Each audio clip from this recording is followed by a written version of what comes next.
Le rapport Contrôle du tabac et avenir de la Chine, rédigé par plus de 60 experts de Chine et de l'étranger, révèle que l'an dernier, les coûts médicaux et sociaux du tabagisme s'élevaient à 60 milliards de yuan, près de 7 milliards d'euros, annulant la taxe sur les revenus qu'ils génèrent.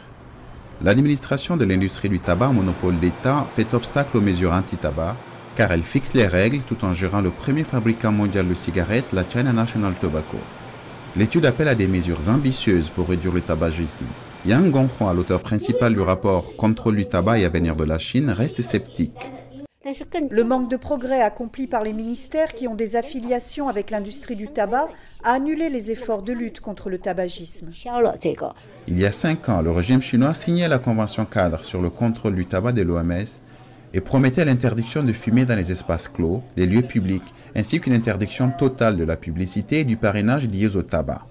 L'objectif devait être atteint en janvier 2011. Le mois dernier, ces plans ont été repoussés de 5 ans.